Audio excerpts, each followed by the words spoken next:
Bismillahirrahmanirrahim. Assalamualaikum warahmatullahi wabarakatuh.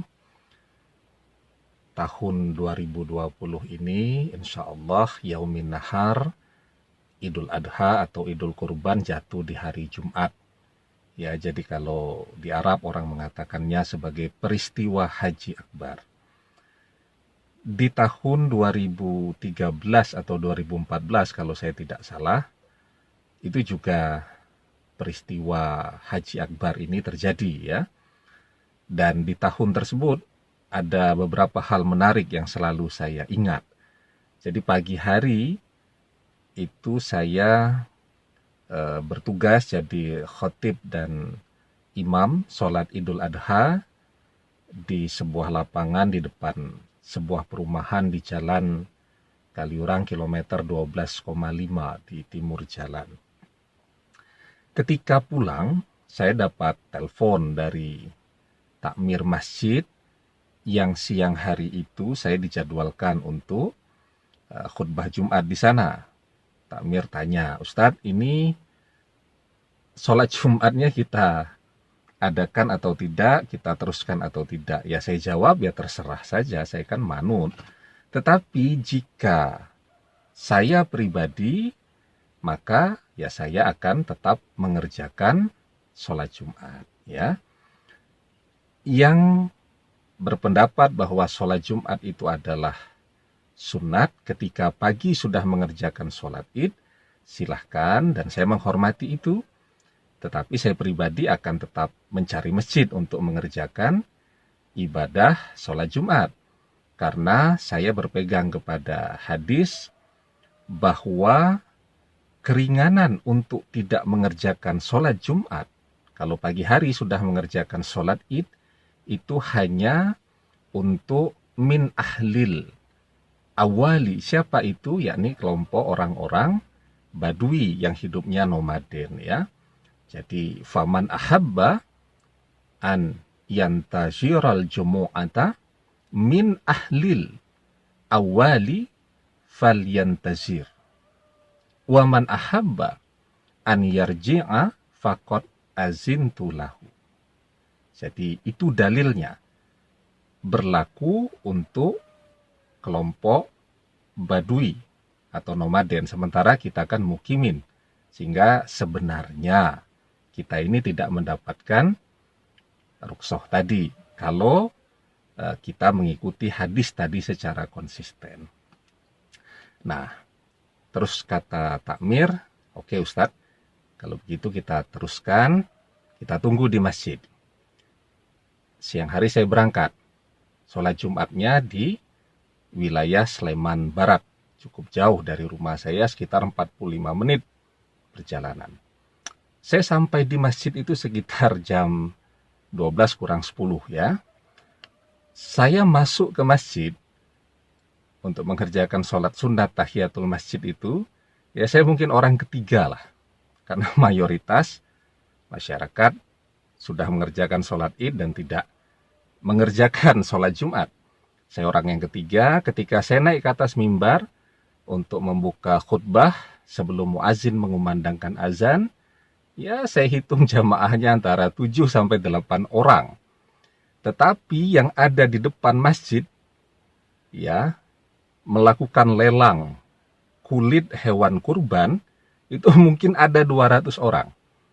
Dengan pengeras suara yang pengeras suaranya tadi mengalahkan pengeras suara yang kita gunakan untuk khutbah Jumat. Ya, dalam sholat Jumat itu karena saya lihat mereka melakukan lelang, yang saya kritik bukan mereka tidak mengerjakan sholat Jumatnya, tetapi lelang kulit dari hewan kurban tadi. Maka saya bacakan hadis yang diriwayatkan oleh Imam Ahmad.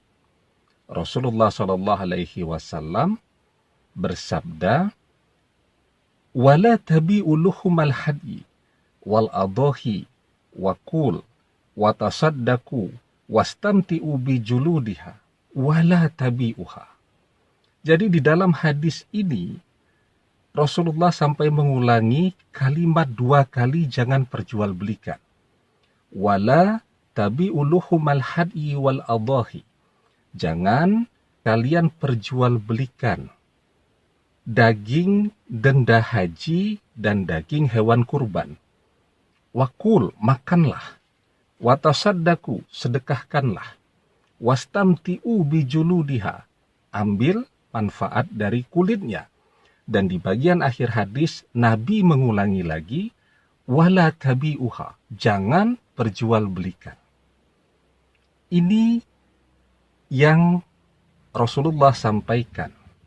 Sehingga mau dijual, mau sistem barter, bahwa menukar kulit ya dengan sesuatu, apakah dengan daging, apakah dengan duit, kemudian uangnya disimpan untuk kas dan lain-lain, itu semuanya adalah mekanisme perdagangan yang sah.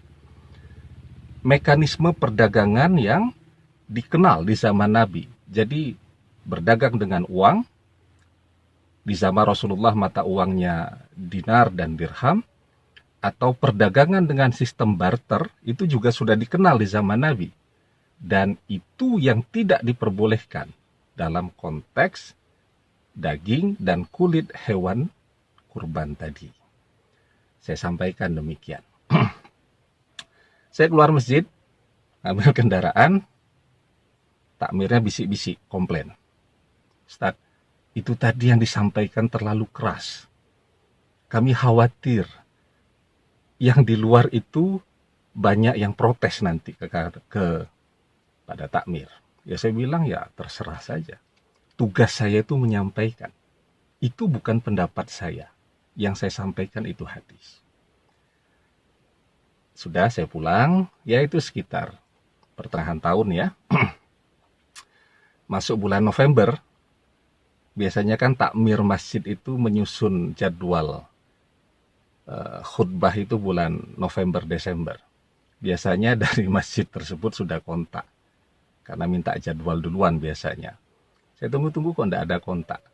Desember, Januari, akhirnya saya menyimpulkan ternyata saya sudah di reshuffle itu dari masjid tadi.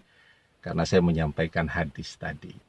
Jadi saya ingat teman saya. Jadi teman saya itu ada yang perokok berat ya. Operasi bypass. Saya datang ke rumah sakit untuk besuk.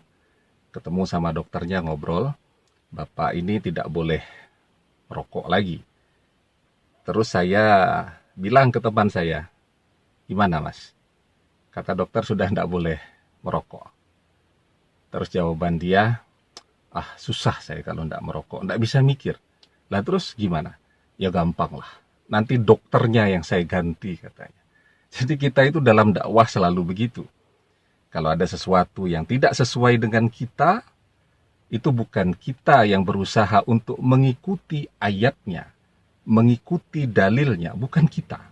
Tetapi biasanya ustadznya, kiainya yang kita ganti, yang mau bertoleransi dengan kesalahan-kesalahan yang selalu kita lakukan berulang-ulang. Demikian, semoga bermanfaat dan semoga menambah nilai kualitas ibadah kita dari waktu ke waktu, selalu konsisten kepada dalil. Terima kasih. Assalamualaikum warahmatullahi wabarakatuh.